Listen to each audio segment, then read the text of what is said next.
जरा सोचिए, एक ऐसा हथियार जो दुनिया के किसी भी डिफेंस सिस्टम को बेकार कर दे। आज हम एक ऐसी ही मिसाइल टेक्नोलॉजी की बात करने वाले हैं जो युद्ध के सारे नियमों को बदल सकती है और दुनिया के सबसे तगड़े डिफेंस सिस्टम्स को भी ऑब्सोलीट बना सकती है। तो मेन सवाल यही है ना? क्या सच में ऐसी कोई मिसाइल बन सकती है जो हर डिफेंस को, हर शील्ड को तोड़ दे? चलिए आज इसी को थोड़ा डिकोड करते हैं। तो ये सब शुरू कहां से हुआ? असल में एक नई ग्लोबल आर्म्स रेस यानी हथियारों की होड़ शुरू हो चुकी है और इसने ना मॉडर्न वॉरफेयर का चेहरा ही बदल दिया है। पिछले कुछ सालों के कॉन्फ्लिक्ट्स को देखें तो पता चलता है कि ड्रोन्स और लॉन्ग रेंज मिसाइलें कितनी गेम चेंजिंग साबित हो रही हैं। अब लड़ाई आमने सामने की नहीं रही, अब ये पूरी तरह से एक टेक्नोलॉजी की जंग बन चुकी है। और इसका सीधा सा मतलब क्या है? मतलब ये कि अब जंग की कोई बाउंड्री नहीं रही। कोई भी देश हजारों किलोमीटर दूर बैठे बैठे दूसरे देश पर भयंकर अटैक कर सकता है अपनी सीमा पार किए बिना। और बस इसी वजह से दुनिया की हर बड़ी पावर अपनी ऑफेंसिव और डिफेंसिव मतलब अटैक और बचाव दोनों मिसाइल कैपेबिलिटीज को मजबूत करने में जी जान से जुटी है। तो इस पूरी रेस में भारत कहां खड़ा है? रिपोर्ट्स की माने तो भारत एक जबरदस्त छलांग लगा रहा है। बात हो रही है एक next generation intercontinental ballistic missile यानी आईसीबीएम की। ये वो हथियार है जो एक कॉन्टिनेंट से दूसरे कॉन्टिनेंट तक मार कर सकता है। और सुनिए, ये कोई छोटा मोटा अपग्रेड नहीं है। इसकी रेंज ऑलमोस्ट डबल मतलब 10,000 किलोमीटर से भी ज्यादा बताई जा रही है। लेकिन असली गेम चेंजर तो इसकी वॉरहेड कैपेसिटी है। सोचिए, एक साथ 10 से 12 वॉरहेड्स। इस टेक्नोलॉजी को MIRV कहते हैं, मतलब एक ही मिसाइल एक साथ कई अलग अलग टारगेट्स को हिट कर सकती है।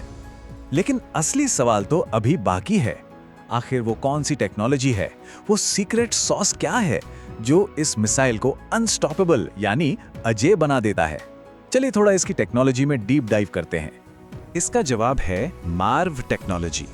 पूरा नाम है मैन्यूवरेबल री एंट्री व्हीकल।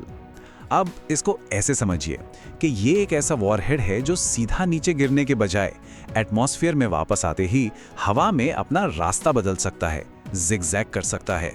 और यही चीज, यही अनप्रेडिक्टेबल होना इसे किसी भी डिफेंस सिस्टम के लिए एक बुरे सपने जैसा बना देता है। तो ये काम करता कैसे है? स्टेप 1, वॉरहेड एटमॉस्फेयर में एंटर करता है। स्टेप 2, फिर ये अचानक अपनी डायरेक्शन बदलने लगता है, बिल्कुल अनप्रेडिक्टेबली। स्टेप 3, इसी बीच ये रडार को कंफ्यूज करने के लिए फेक टारगेट्स, जिन्हें डिकॉय कहते हैं, छोड़ता है।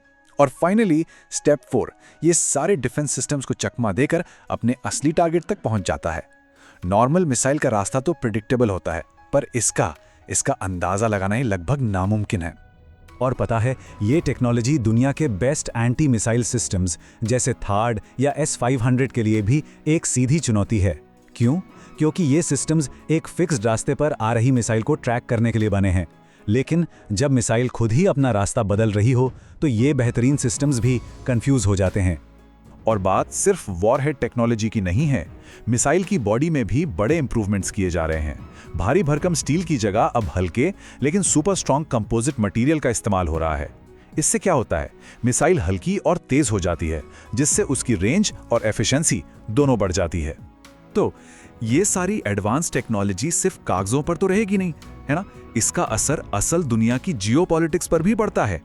अब देखते हैं कि भारत के इस कदम पर चीन का रिएक्शन कैसा रहा, जिससे ये पता चलता है कि दुनिया कितनी बारीकी से इस पर नजर रखे हुए हैं। अब यहां जो हुआ वो पूरी कहानी बताता है।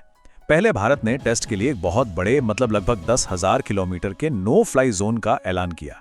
और इसके ठीक बाद क्या होता है, चीन का एक स्पाई शिप, एक जासूसी जहाज इंडियन ओशन में एंट्री ले लेता है। ये कोई इत्तेफाक नहीं था, ये इस बात का साफ संकेत था कि इस मिसाइल डेवलपमेंट को कितनी सीरियसली मॉनिटर किया जा रहा है। तो इस टेक्नोलॉजी और इस जियोपॉलिटिकल टेंशन का बड़ा मतलब क्या है? देखिए, इसका असर सिर्फ एक मिसाइल टेस्ट तक नहीं है। ये चीज वॉर के रूल्स को बदल सकती है और ग्लोबल पावर बैलेंस को भी। ये सिर्फ एक वेपन नहीं, ये एक स्ट्रैटेजिक गेम चेंजर है। एक बात कही जाती है, जब जंग की टेक्नोलॉजी बदलती है तो पावर का बैलेंस भी बदल जाता है। और ये बात बिल्कुल सच है।